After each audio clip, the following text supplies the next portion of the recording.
Episode की शुरुआत में हम देखते हैं कि क्लास में सभी बच्चों का रिजल्ट अनाउंस किया जाता है, जहां पर फान और चैन ने बहुत ही अच्छा परफॉर्म किया था और मिन हर बार की तरह क्लास में फर्स्ट आया था, जिससे कि मिस्टर वांग उन सभी की बहुत ही तारीफ करते हैं क्योंकि इस बार कोई भी फेल नहीं हुआ था और सबने बहुत ही अच्छा रिजल्ट दिया था।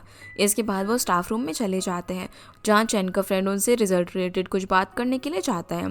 तो मिस्टर वांग उसे बहुत प्यार से समझाते हैं कि उसे जब भी मदद चाहिए वो तो उनसे ले सकता है। ये सुनकर वो यहाँ से बाहर आ जाता है, पर वो जाते जाते मिस्टर वांग को दूसरे टीचर से बात करते हुए सुन लेता है कि मिस्टर वांग का कहीं और ट्रांसफर होने वाला है, यानी कि वो बहुत ही जल्दी स्कूल को छोड़ने वाले हैं। जिस बात से वो बिल्कुल भी खुश नहीं थे क्योंकि उन्हें अपने स्टूडेंट्स की बहुत ही ज़्यादा चिंता थी।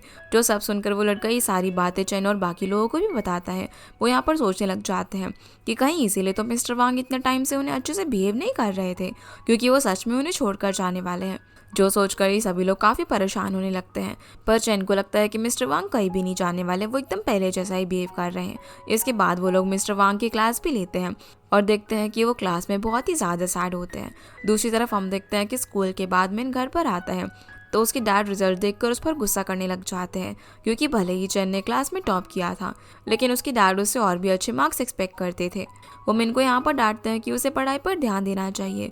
साथ ही वो यहाँ पर किसी और क्लास में उन्हें अपने साथ आने के लिए कहते हैं और वेकेशन में रेडी रहने के लिए कहते हैं। जिसके अगले दिन मिस्टर वांग क्लासरूम में अनाउंस कर देते हैं कि कल से उन लोगों के समर वेकेशन स्टार्ट हो रहे हैं और जब वो लोग वापस आएंगे तो मिस्टर वांग उन्हें नहीं मिलेंगे क्योंकि वो ये स्कूल छोड़ रहे हैं। जो बात सुनकर सभी बच्चे काफ़ी ज़्यादा सैड हो जाते हैं और चैन और उसके फ्रेंड्स तो अपनी चेयर से खड़े होकर ये कहने लग जाते हैं कि वो नहीं चाहते कि मिस्टर वांग उन्हें छोड़कर जाए, क्योंकि उन्हें उनके जैसा अच्छा टीचर कभी भी नहीं मिलेगा। जिन्हें देखकर मिस्टर वांग भी रोने लग जाते हैं और क्लास से निकल जाते हैं। जहाँ स्टाफ रूम में उन्हें पता चलता है कि उनके क्लास के स्टूडेंट्स रोज ही डायरेक्टर ऑफिस जा रहे थे ताकि वो मिस्टर वांग को जाने से रोक पाए। ये सब सुनकर वो भी अपना मन बदल लेते हैं और क्लास में जाकर अनाउंस करते हैं कि वो स्कूल छोड़कर नहीं जा रहे हैं, वो आगे भी उन्हीं बच्चों को पढ़ाएंगे। जो सुनकर सभी लोग खुश हो जाते हैं और अब उनके समर वेकेशन भी स्टार्ट हो जाते हैं। जहाँ एक तरफ फान अपनी डैड के साथ एंजॉय कर रही थी क्योंकि उसकी मॉम भी घर पर नहीं थी, इसीलिए वो घर के अंदर मेस फैला सकती थी। दूसरी तरफ वेकेशंस में भी अपने डैड के कहने पर मिन पढ़ाई कर करके थक जाता है। वो अपने डैड से यहाँ पर सब कुछ कन्फेस कर देता है कि वो इतने सालों से उनके लिए ही पढ़ रहा है, अब वो अपने लिए पढ़ेगा और एक अच्छे कॉलेज में भी जाएगा जितना वो खुद से एक्सपेक्ट करता है। जिसके बाद हम चैन को देखते हैं जो फान सो रही थी, तो वो उसके बेड के पास आकर बैठ जाता है और उसकी तरफ फैन ऑन कर देता है। तभी चैन को अपनी फ्रेंड का फ़ोन आता है जो उसे बताता है कि उनके हाई स्कूल एंट्रेंस एग्जाम से पहले चैन का बर्थडे आने वाला है, तो उन्हें उसका बर्थडे किसी पिकनिक पर जाकर सेलिब्रेट करना चाहिए। जो आइडिया चैन को भी काफ़ी पसंद आता है और वो उसी वक्त फान के रूम से बिना बताए वहाँ से निकल जाता है। जिसके बाद हम देखते हैं कि चैन फान को एक फार्म हाउस पर बुलाता है और उसे बताता है कि वो सभी लोग मिलकर यहाँ पर उसका बर्थडे सेलिब्रेट करने वाले हैं। पर जब तक उनका कोई भी फ्रेंड वहाँ पर नहीं आता है तब तक ये लोग ही वहाँ पर घूमते हैं और साथ में काफ़ी इंजॉय करते हैं।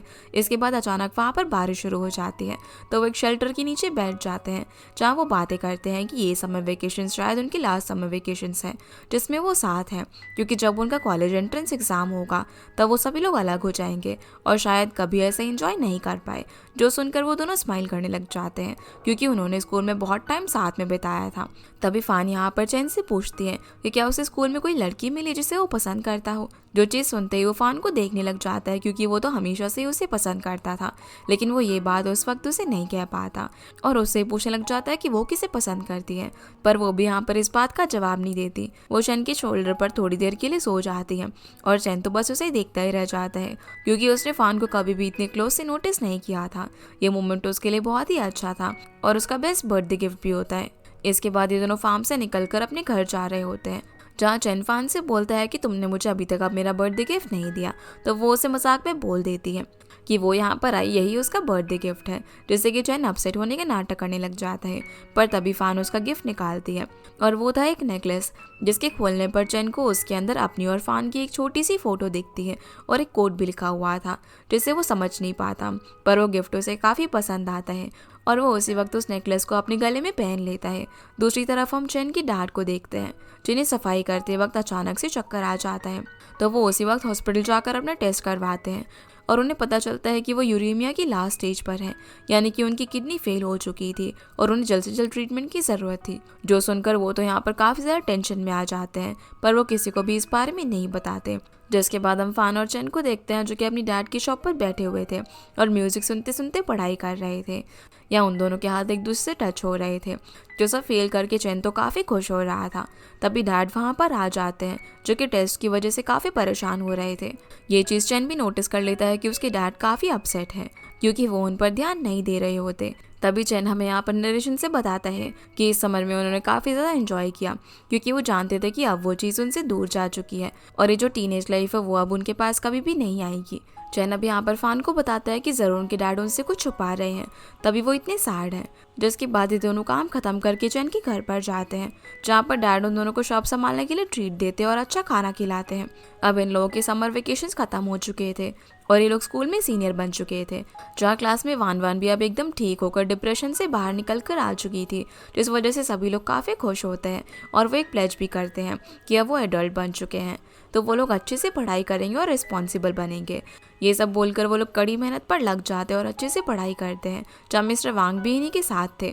पर अभी इन लोगों के लिए एक सरप्राइज और बाकी था, जो इन्हें सीनियर बनकर मिला था, और वो था कि उनके पेरेंट्स के लेटर्स, जो कि सभी स्टूडेंट्स को पढ़ने के लिए दिए जाते हैं, कि उनके एडल्ट बनने पर उनके पेरेंट्स कैसा फील करते हैं। जहाँ लिंशु और बाकी सारे फ्रेंड्स अपना अपना लेटर पढ़कर काफ़ी इमोशनल होते हैं, क्योंकि उन सभी के पेरेंट्स ने उनके लिए बहुत ही अच्छा लिखा हुआ था कि वो कैसे अपने बच्चों पर ट्रस्ट करते हैं। दूसरी तरफ हम मिन को देखते हैं, जो कि अपनी डैड का लिखा हुआ लेटर पढ़ता है और उससे पता चलता है कि उसके डैड उस पर पढ़ाई का इतना प्रेशर इसीलिए डालते थे क्योंकि उसके डैड ने भी अपने टाइम में बहुत ज़्यादा स्ट्रगल किया था और वो नहीं चाहते थे कि मिन को ये सब फेस करना पड़े। इसीलिए वो उसे हमेशा पढ़ते रहने के लिए कहते थे, ताकि वो अच्छे कॉलेज में जा सके और अच्छा फ्यूचर बना सके। पर इसी बीच वो ये भूल गए थे कि मिन अब बड़ा हो गया है और वो खुद डिसाइड कर सकता है कि उसे क्या करना चाहिए। अब वो मिन को अपना डिसीजन खुद लेने देंगे और उस पर ट्रस्ट करेंगे, जो सब पढ़कर वो भी काफ़ी ज़्यादा इमोशनल हो जाता है।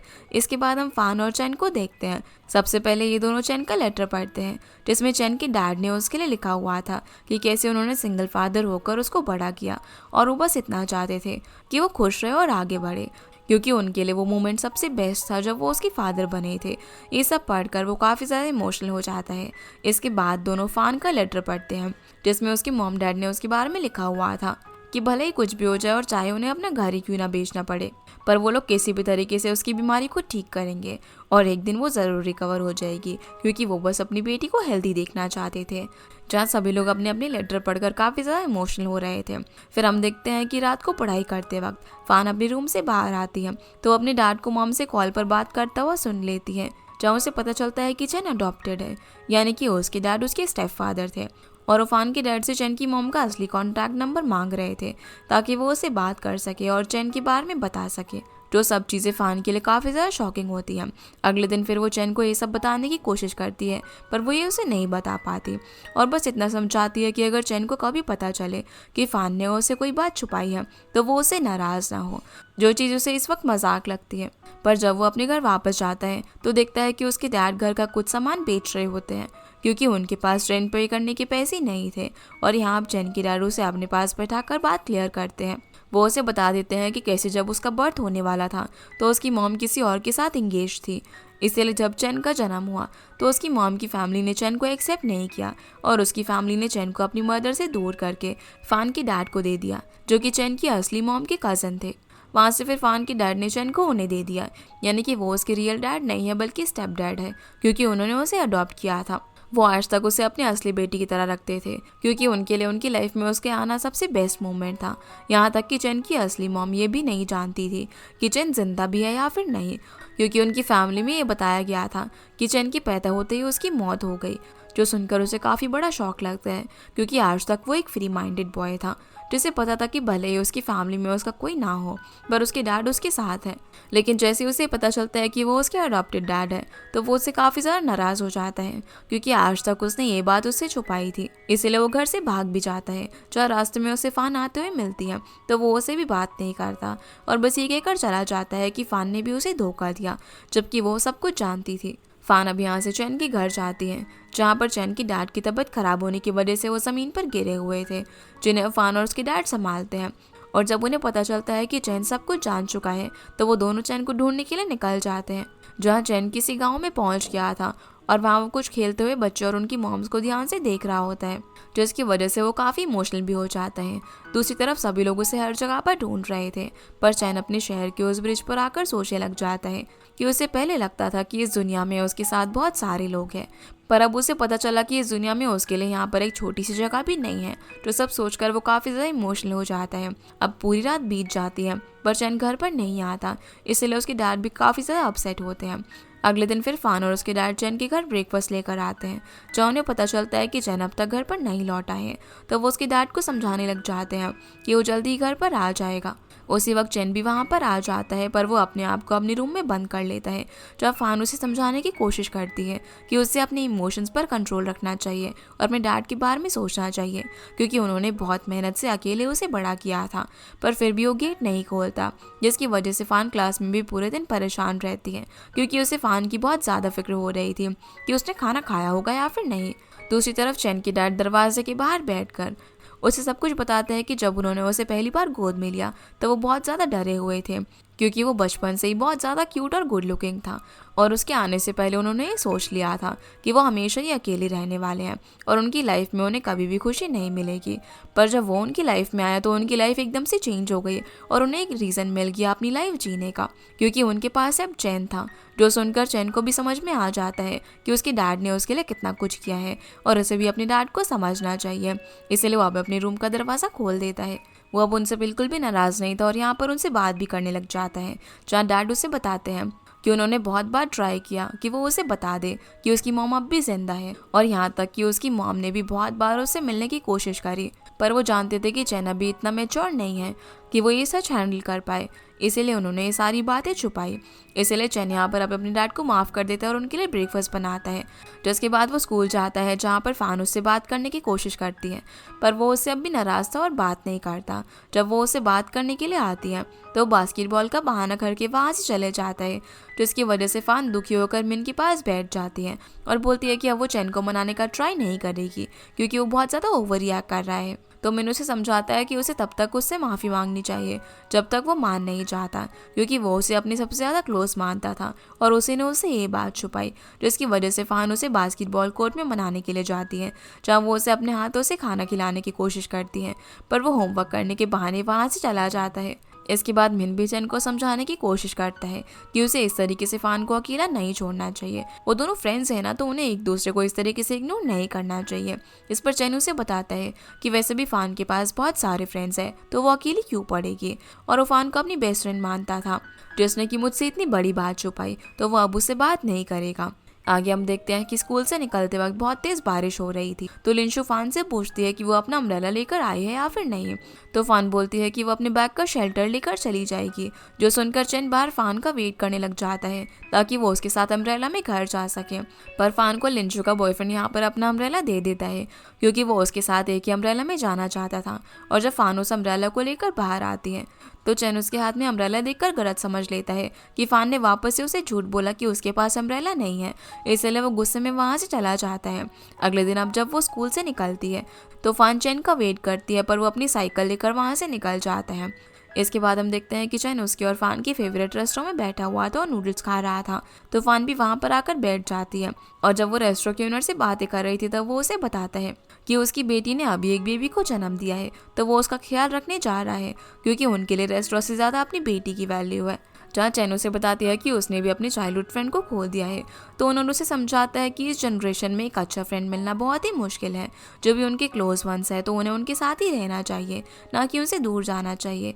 ये सुनकर फान चैन के पास आकर बैठ जाती है और उसे कहती है कि वो उसे इस तरीके से जाने नहीं देगी, पर चैन अब भी उसकी बात नहीं मानता और उसने तो अब क्लास बंक करना भी शुरू कर दिया था। तो मिस्टर वान फांग को ये बात बताते हैं कि अगर चैन क्लास के अंदर रेगुलरली नहीं आया तो वो उसके घर आ जाएंगे और उसके डैड से बात करेंगे, तो इसकी वजह से फान उसे ढूंढने निकल जाती है और उसे पता चलता है कि चैन पूल रूम में है, तो वो उसे वहाँ पर मिलने के लिए चाहती है, लेकिन वो तो यहाँ पर उसे देखकर भी इग्नोर कर देता है और उसने जो गैंगस्टर्स को अपना फ्रेंड बना लिया था वो उनके साथ बाहर घूमने के लिए निकल जाता है। पर उसके नए दोस्त भी यहाँ पर यही बातें कर रहे थे कि अगर वो लोग अपनी फैमिली का ध्यान नहीं रखेंगे तो कौन रखेगा, जो सुनकर उसके समझ में आ जाता है कि वो फान को इतने ज़्यादा परेशान करके उसे हर्ट कर रहा है, इसीलिए वो जल्दी से उसी वक्त फान के पास चला जाता है और उसकी माफ़ी को एक्सेप्ट कर लेता है। तो फान अब उसे लंच करवाती है, जहाँ वो उसके लिए खाना बना कर लेकर आई थी। वो यहाँ पर उसे प्रॉमिस भी करती है कि अब से वो उसे कुछ भी नहीं छुपाएगी।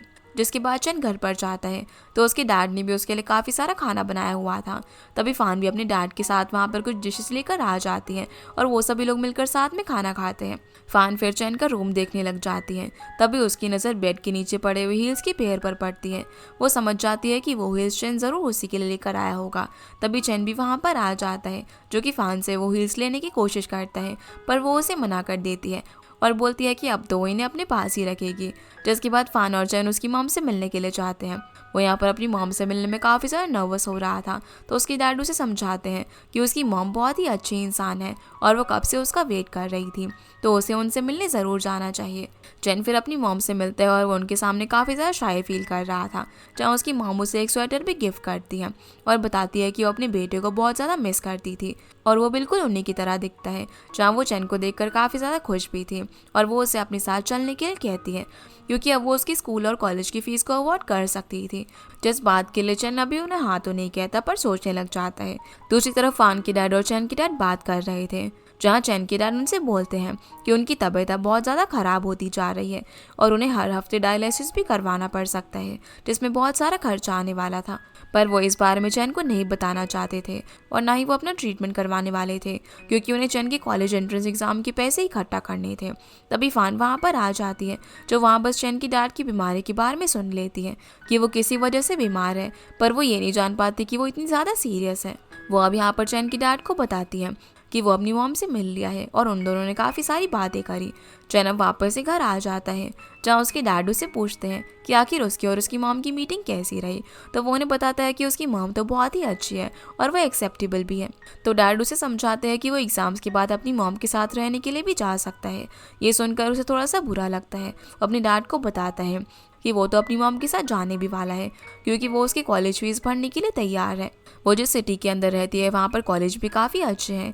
ये सुनकर डैड खुश हो जाते हैं कि वो अच्छा डिसीजन ले रहा है, पर वो उसके रूम से बाहर जाते ही काफ़ी अपसेट हो जाते हैं, क्योंकि उन्होंने उसे बचपन से बड़ा किया था और अब वो उनसे दूर होने वाला था। पर असल में चैन अपनी मॉम के साथ जाने में इतना ज़्यादा खुश भी नहीं था। अब अगले दिन जैसे ही डैड चैन के रूम में आते हैं तो वो देखते हैं कि वो वहाँ पर नहीं था, जिससे उन्हें लगता है कि वो शायद यहाँ से चला गया। तभी फान भी वहाँ पर आती है, जहाँ डैड फान से बात कर रहे थे और कहते हैं कि अच्छा वो अपनी मॉम के पास चला गया, क्योंकि वैसे भी वो उसकी हर चीज़ अफोर्ड नहीं कर पा रहे थे और वो वहाँ पर जाता है तो उसकी हर विश पूरी हो जाएगी, इसीलिए वो चला गया। ऐसे में फान उन्हें समझाती है कि वो भला वहाँ पर कैसे रह सकता है, अगर किसी ने उसे वहाँ पर बुली किया तो उसे अपने डैड की ज़रूरत है। पर डैड यहाँ पर फान से कहते हैं कि वो मेरा बेटा है, उसे कोई भी परेशान नहीं कर सकता। जहाँ ये दोनों बात कर रहे थे कि तभी वहाँ पर चैन आ जाता है, जिसे देखकर उसके डैड काफ़ी ज़्यादा खुश हो जाते हैं। चैन अब यहाँ पर उनसे बोलता है कि उसे पता चल गया है कि वो उन पर बर्डन नहीं है और ना ही वो अपने डैड को बर्डन समझता है। उन दोनों को एक दूसरे की ज़रूरत थी, जिसकी वजह से वो इमोशनल होकर उन्हें यहाँ पर गले लगा लेता है। आगे हम देखते हैं कि चैन अपनी टेबल पर सो रहा था। तभी फान उसके पास आ जाती है और उसे परेशान करके उठा देती है। जब वो उसे उसके डैड के बारे में पूछती है तो वो उसे बताता है कि वो फ़िश खरीदने के लिए गए हैं। फान अब यहाँ पर उसे एक कैन देती है और उसे अपनी बात याद दिलाकर उस कैन को संभालने के लिए कहती है। जब वो उसे कैन छीन लेता है तो वो उसे वापस देने के लिए कहती है, पर तभी चैन को उसके डैड का कॉल आ जाता है और उसे पता चलता है कि उसके डैड हॉस्पिटलाइज्ड हैं। जो सुनकर वो भागता हुआ वहाँ से चला जाता है और ज़ोर से चिल्लाता है, पर उसके डैड उसे शांत करवाते हैं और कहते हैं कि वो बस एक किडनी स्टोन था, इसी वजह से वो हॉस्पिटलाइज है। उसके डैड उसे यहाँ से घर जाकर एक बैंक कार्ड लाने के लिए कहते हैं, जो कि टिन बॉक्स में था। तो फान को अपने साथ चलने के लिए कहता है, पर वो मना कर देती है क्योंकि उसे भी हॉस्पिटल में कुछ काम था। इसीलिए अब चैन वहाँ से चला जाता है और फान अब यहाँ पर दोनों डैड से बोलती है कि उसने उन दोनों को यार्ड में बात करते हुए सुन लिया था कि अब उनके पास सिर्फ आधा साल ही बचा है। पर फान के डैड मना कर देते और बोलते हैं कि उन्हें तो ऐसी कोई भी बात याद नहीं है। चैन के डैड भी मना कर देते हैं कि उन्होंने तो ऐसी कोई भी बात नहीं करी, पर फान उन्हें कहती है कि वो समझदार है, उसे पागल ना बनाए। लेकिन फिर भी वो दोनों उसे कुछ नहीं बताते। अब फान चैन के डैड से उनकी बीमारी के बारे में पूछती है, पर वो सब कुछ नॉर्मल बताते हैं। तो फान गुस्सा होकर वहाँ से डॉक्टर के पास जाने लगती है, तो उसके डैड उसे रोक लेते हैं। जिसके अगले दिन हम देखते हैं कि चैन और फान अपनी क्लास में बैठे हुए थे। तभी उनके सर चैन को उठाकर उसकी तारीफ करने लग जाते हैं क्योंकि उसने मैथ्स टेस्ट के अंदर टॉप किया था और दूसरे बच्चों को उसे कुछ सीखने के लिए कहते हैं। चैन अब यहाँ पर एक नोट में कुछ लिखकर फान को देता है जिसे पढ़कर वो कुछ खास खुश नहीं थी। इसके बाद हम फान को बाहर खड़ा हुआ देखते हैं और उसे कल वाली बात यहाँ पर याद आ रही थी कि कल जब हॉस्पिटल में उसे पता चला कि चैन के डैड की किडनीज फेल होगी और अब वो नहीं बच पाएंगे, तो फान उन्हें कहीं और जाकर चेकअप करवाने के लिए कहती है। पर वो उसे बताते हैं कि उन्होंने 2 से ज़्यादा डॉक्टर से चेक करवाया है और ये कंफर्म है कि अब वो नहीं बच पाएंगे। ये सब याद करके वो बहुत ज़्यादा उदास हो जाती है और चैन को सारी बात बताने के लिए बोलती हैं, पर उसके डैड उसे ऐसा करने से मना कर देते हैं क्योंकि वो अपने एग्जाम्स की तैयारी कर रहा था। और जब फान ये सोच रही थी तभी वहाँ पर चैन आ जाता है, जिसे उदास देखकर उसे लगता है कि फान एग्जाम्स की वजह से परेशान है, इसीलिए वो उसे नोट्स देता है और उसे मन लगाकर पढ़ाई करने के लिए कहता है। इसके बाद फान उसे उसके डैड के बारे में पूछती है, जहाँ पर वो उसे बताता है कि उसके डैड जल्दी डिस्चार्ज होने वाले हैं। तो वो उसे बोलती है कि अगर उसकी खुशी बहुत ही जल्दी दुख में बदल जाए तो वो क्या करेगा। इस पर वो कहता है कि वो अपने डैड और फान की बहुत ज़्यादा फिक्र और केयर करता है और उसे पता है कि वो दोनों भी उसकी बहुत ज़्यादा केयर करते हैं, इसीलिए अगली बार से वो घर से नहीं भागने वाला। जहाँ वो फान को ये सब सोचने से मना करता है और पढ़ाई पर ध्यान देने के लिए कहता है। इसके बाद जब फान अपने घर जाती है तो उसके डैड डिनर की तैयारी कर रहे थे, पर वो यहाँ बिना कुछ कहे अपनी रूम के अंदर चली जाती है, जहाँ डैड उससे पूछते हैं कि क्या वो अभी तक उससे नाराज़ है। पर इस सब के पीछे भी एक वजह थी। वो चैन को सच नहीं बता सकती थी क्योंकि उसके एग्जाम पास आ गए थे और वो उसे डिस्टर्ब नहीं करना चाहती थी, इसीलिए उन्होंने उसे ये सारी बातें छुपाने का सोचा। सीन अब यहाँ से चैन पर आता है जो कि अपने डैड से मिलने के लिए हॉस्पिटल जा रहा था। तभी वो रास्ते में उसके फ्रेंड ने उसे रोक लिया और उसे कहा कि उसे सच में बहुत ही मेहनत करी है और बहुत ही अच्छे मार्क्स ला पाया। तो वो अपने बैग से टेस्ट पेपर निकाल कर अपने फ्रेंड को देता है और कहता है कि उसके फादर ही पेपर्स देखकर बहुत ज़्यादा खुश हो जाएंगे। दूसरी तरफ फान चैन के डैड को समझा रही थी कि उन्हें चैन को सब कुछ सच बता देना चाहिए, नहीं तो बहुत ज़्यादा देर हो जाएगी और वो ये सब नहीं सह पाएगा। फिर भले ही वो एक अच्छी यूनिवर्सिटी में एडमिशन ही क्यों ना ले, पर उसे कभी भी खुशी नहीं होगी। वो हमेशा दुखी और गिल्ट में रहेगा और खुद को ब्लेम करता रहेगा। ये सब कहकर वो जाने लगती है, पर तभी चैन के डैड उसे रोक देते हैं और वो उसे इस बार में सोचने के लिए कहते हैं। रात में अब जब चैन वहाँ पर पहुँचता है तो अपने डैड को खाना सर्व करता है और उनसे पूछता है कि वो कब डिस्चार्ज होंगे, क्योंकि वो रोज़ इस तरीके से हॉस्पिटल नहीं आ सकता, उसका स्कूल भी रहता है। इसीलिए अब डैड उसे यहाँ पर अपनी बीमारी के बारे में सब कुछ बता देते हैं कि उन्हें यूरेमिया है, वो अब लास्ट स्टेज पर है और बच नहीं पाएंगे। जो सुनकर चैन एकदम शॉक हो जाता है। वो डॉक्टर से किडनी ट्रांसप्लांट की बात करने के लिए जा रहा था, पर उसके डैड उसे रोकते हैं और समझाते हैं कि अब वो बड़ा हो गया और उसे खुद का ध्यान रखना आना चाहिए। लेकिन वो काफ़ी ज़्यादा दुखी था, इसीलिए वो यहाँ से चला जाता है और डॉक्टर से अपने डैड के लिए पूछता है। तो डॉक्टर उससे बताते हैं कि उनकी हालत अभी काफ़ी सीरियस है और उनके पास सिर्फ 6 से 8 महीने ही बचे हैं। जो सुनकर चैन वहाँ से चला जाता है और घर बैठकर सोचने लग जाता है।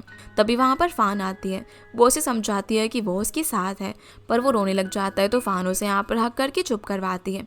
अगले दिन अब जब चैन हॉस्पिटल जाता है तो अपने डैड से उनकी हेल्थ के बारे में पूछता है। डैड उसे कहते हैं कि अब वो बेटर फील कर रहे हैं और उसे अब घर पर जाना चाहिए रेस्ट करने के लिए, लेकिन वो घर जाने से मना कर देता है। पर तभी वहाँ पर फान के डैड आ जाते हैं और चैन को घर जाने के लिए कहते हैं, जिनके कहने पर वो यहाँ से चला जाता है। फान के डैड अब यहाँ पर चैन के डैड को लंच देते हैं। तभी वो उनसे यहाँ पर कहने लग जाते हैं कि उन्होंने कुछ लेटर्स लिखे हैं जो कि वो चैन को उसके हर्ट बर्थडे पर देना चाहते हैं, पर तब तक वो जिंदा नहीं रहेंगे। इसीलिए फान के डैड जाकर वो उन्हें पोस्ट ऑफिस में जमा करवा दे ताकि हर डेट के हिसाब से वो लेटर्स उसे मिलते रहे। इधर चैन खड़े खड़े अपने डैड के बारे में ही सोच रहा था। तभी वहाँ पर फान आ जाती है। तो चैन उसे बताता है कि उसके डैड को लगता है कि वो उन्हें भूल जाएगा क्योंकि उन्होंने साथ ज़्यादा वक्त नहीं गुजारा, पर ऐसा बिल्कुल भी नहीं था क्योंकि उन्होंने बहुत टाइम साथ में गुजारा था और काफ़ी अच्छी मेमोरीज बनाई थी। इसी के साथ ये एपिसोड यहीं पर ख़त्म हो जाता है। तो गाइस ये थी आज की वीडियो एंड होप आप लोगों को ये वीडियो पसंद आई होगी, तो इस वीडियो को लाइक कर चैनल को सब्सक्राइब जरूर कीजिएगा। आपसे फिर मिलते हैं इस ड्रामा के अगले एपिसोड में, तब तक के लिए गुड बाय।